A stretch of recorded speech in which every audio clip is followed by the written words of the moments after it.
my mum once how many likes she got when she posted about my birth on Facebook. She replied, there was no Facebook. She just sent a text message to my family. And when I asked her what image she attached, she told me you couldn't attach images because there were no smartphones. No smartphones, I asked. Well, that makes me seem very old.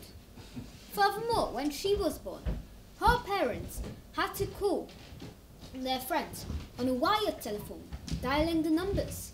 Or when my grandma was born, even before that, her parents had to write letters with a fountain pen on paper. So on, going back 2,000 years, until the star signaled the arrival of a very special baby. But does it really matter though? No, because the real joy and happiness of the birth of a new baby is always the same, whether it's 2,000 years ago, 200 years ago, 70 years ago, 40 years ago, 12 years ago, or even in the future, in the time of my children. Technology is just a device through which the events or emotions are channeled through. It is just a gateway. Coming back to today, the age of FaceTime and YouTube and social media, where now we get to see each other live and worry about how many followers our channel has or how many likes our latest post has got. But who cares? Nothing lasts forever. New technology will come. In a couple of decades or even years, these might all be gone.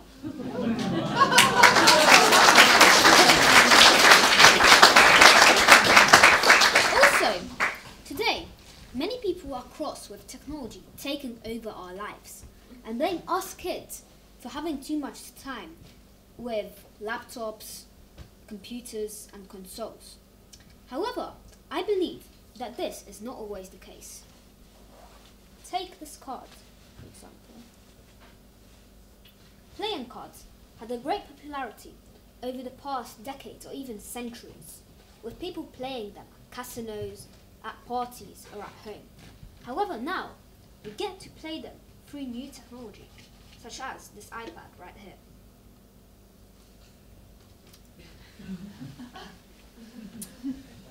And even though the role of the actual paper card has declined since then, we still share a great memory of a game together while grieving over losing or triumphing when winning. We still play them.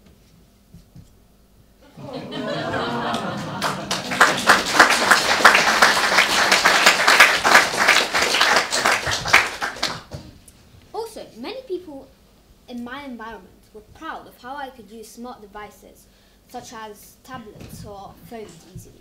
However, all I really did was tap and drag, which isn't even that hard to do. It didn't require much effort from me. In fact, these devices are designed to be so easy to use. I was merely a user of them and not a maker. So instead, I had to go at making my own quizzes, computer games, and e-cards for my family to enjoy, such as the Familympic Games, which were a series of quizzes available on a range of different difficulty levels and topics such as maths, science, thinking outside the box, or creativity. My mum, dad, and brother could give their answers through their own smart devices, which I could see at the same time. So now there was no arguing about the scores, because the technology that it was delivered through helped us make it a better quiz. Or, not to just talk about myself, 19-year-old Brittany Wenger created a breast cancer diagnosis app, which correctly identifies 99% of fatal tumours. She was inspired by her cousin, who also has cancer, and it was a huge success, saving hundreds of lives. She used technology to save lives.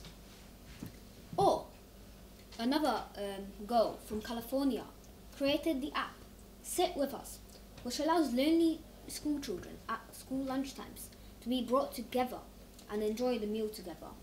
You could even apply to be a Sit With Us ambassador, which would allow you to help bring others together at lunchtime. And you could join lunch groups or create your own. She used technology to bring people together and make a warmer and more inclusive school community. And a group of teens from Louisville, Kentucky, have made a farm alarm, a reminder system for dementia and Alzheimer's disease patients to take their pills. And even if they forget to take their medication, their parents or guardians will be notified. They use technology to help the elderly. And to top it all off, a group of kids from New York have created the app Pay It Forward, which allows you to donate money to those who do not have enough to eat when buying your own lunch at a cafeteria, canteen, or restaurant.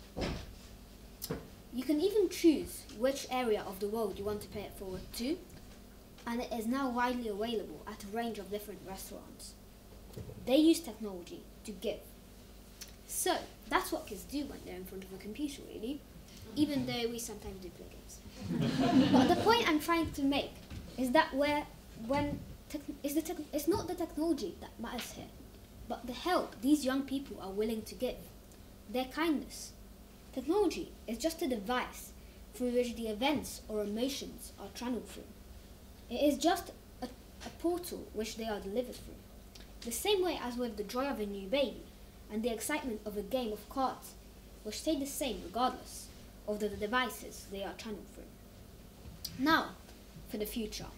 We've talked about technology evolving in the past and the creators of our present, but who knows what we will be able to do in the future? Will we be able to travel hundreds of miles over the fraction of a second through teleportation? Well, let me tell you, flies can already do it. Take my example specimen here, for example. He's all smiley and happy here, but he's trapped inside this iPad. So if I take this silver paddle, move it close enough, he might be able to just teleport and back in. If flies can already do it, when can we? But more importantly, will we actually listen to that person who just hopped over to us? When so many of us don't, when we're physically together. Will we actually be with that person, or just next to them? Will we spend time with them in their presence? The question is it a damn tablet covering my face, not allowing you to see me? Or is it a wonderful device which allows all of us here to commemorate this evening together? Yeah.